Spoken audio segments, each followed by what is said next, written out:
Salut YouTube, aujourd'hui on se retrouve pour une petite vidéo et un petit essai de la Kawasaki Z650.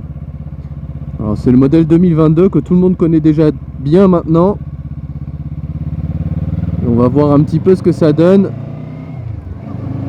par rapport à une CB500 qui a été revue modèle 2022 et la Yamaha MT-07 qui a été revue en 2021.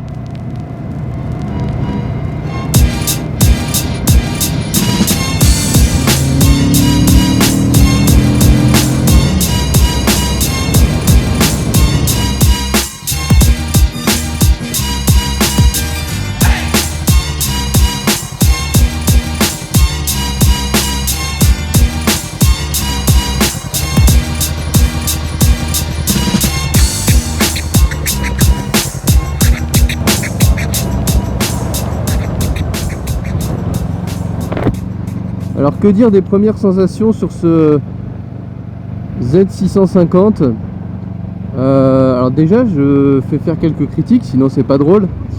Je trouve que la moto vibre un petit peu. Alors effectivement là on est en duo sur un petit roadster, hein, donc évidemment c'est pas l'usage le plus adapté de ce genre de machines qui sont faites pour être plutôt agiles et plus sympathiques en personne seule qu'en duo. Donc voilà, je trouve qu'elle vibre un petit peu.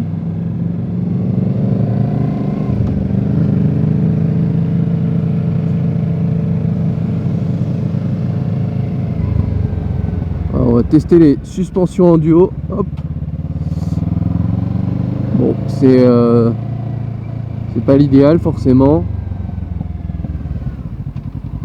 Alors c'est vrai que je fais quelques critiques parce que dernièrement j'ai testé des motos à plus de 11 000 euros, hein, notamment la BM F900R tout équipée ou la Aprilia RS 660.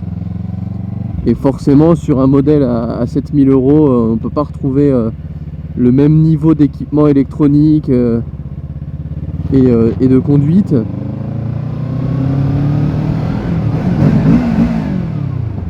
Voilà, donc là le pot d'échappement marche très bien. Forcément on a un pot modifié SC Project, donc voilà, ça fait beaucoup de bruit, mais globalement sinon la moto marche bien, elle marche très bien, elle est très agile, très fun, très maniable, très légère aussi. Donc voilà, je vais pas vous refaire toutes les caractéristiques techniques, pardon, parce que la moto est relativement connue maintenant. On a ce bel écran TFT couleur qui est du plus bel effet. Maintenant c'est vrai que voilà, c'est comparativement à ce que peut proposer une Honda CB500 sur un tarif un petit peu moins cher, en termes de plaisir de conduite, je trouve que c'est pas franchement, en tout cas en A2, hein, attention, moi je parle bien en A2 parce qu'après on peut la débrider et c'est peut-être un petit peu différent.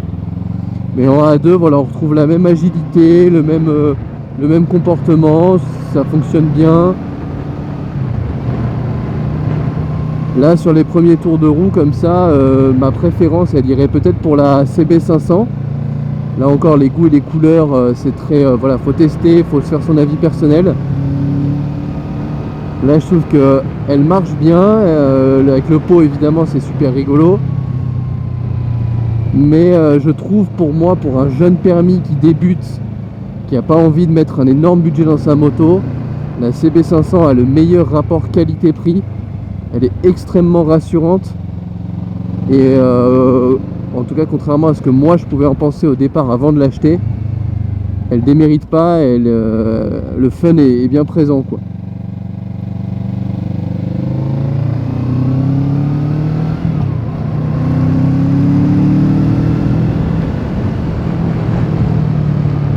En tout cas là il fait une super belle journée, c'est un vrai régal d'aller tester cette petite Kawasaki.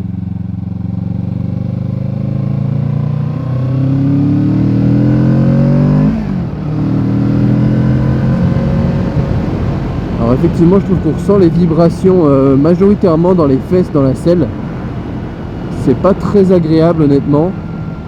J'ai l'impression aussi qu'on atteint tout de suite la zone rouge. Alors la moto est bridée, donc elle atteint même pas les 6000 tours minute. Est-ce que c'est un bridage volontaire sur le modèle DC ou est-ce que c'est le bridage en A2 chez Kawa sur ce modèle qui est comme ça? J'avais pas du tout cette sensation sur le Versys 650. Mais là encore, hein, c'est pas la même moto, donc c'est pas le même budget non plus. Donc on ressent la différence. Effectivement, là on est plus dans quelque chose de semi-sportif, agile, plus agressif, plus joueur. Et alors effectivement, en duo, en tout cas pour deux grands gabarits comme nous, c'est pas ce qu'il y a de plus idéal. Mais ça reste quand même très très fun à inscrire en courbe.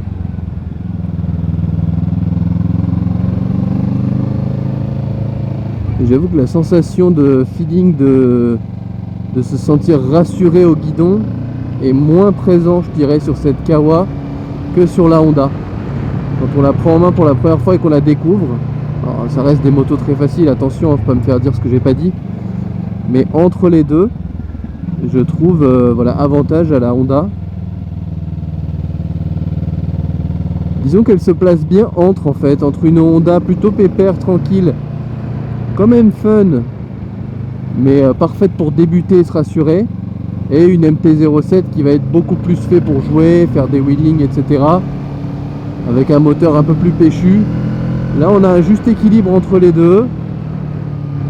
Donc voilà, celui qui veut pas non plus trop quelque chose de rassurant, qui a envie de quelque chose d'un peu plus fun, un peu plus sportif, sans pour autant verser dans la MT-07,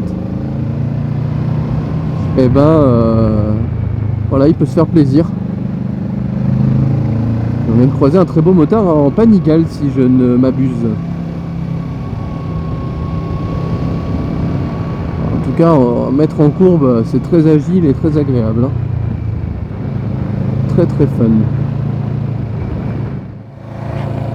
Bon, on va rouler un petit peu visière relevée, ce qui fait vraiment très beau et c'est agréable d'en profiter. Donc voilà, en résumé sur cette moto, plutôt fun, plutôt sympa, très agile, pas mal pour un jeune permis A2 qui a envie de se faire plaisir. Je la trouve personnellement bien positionnée entre la Honda CB500 et la MT-07. Hop. Pas l'idéal pour faire du duo, mais elles n'ont pas été conçues pour ça. Super drôle à mettre en courbe. Là, elles ont plus été conçues pour ça. Et voilà, en tout cas, essayez-la. Allez chez Kawa. Personnellement, c'est pas la moto qui me fait rêver, mais j'étais quand même très content de la tester. Et à titre totalement personnel, j'ai trouvé plus fun le Versys et plus agréable, en tout cas pour mon usage, plutôt que la Z, qui est, je pense, plus destinée à un public entre 20 et 30 ans qui a envie de se faire plaisir et de rouler un peu tout seul.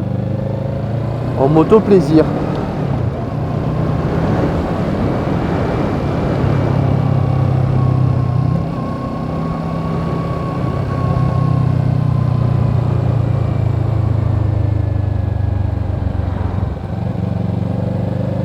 Et voilà YouTube, c'est tout pour moi. On va s'arrêter là et redescendre tranquillement. C'était un petit essai rapide. Une moto déjà très bien connue. J'espère que ça vous a plu. Et on se retrouve bientôt pour un nouvel essai et une nouvelle vidéo. Allez, ciao YouTube.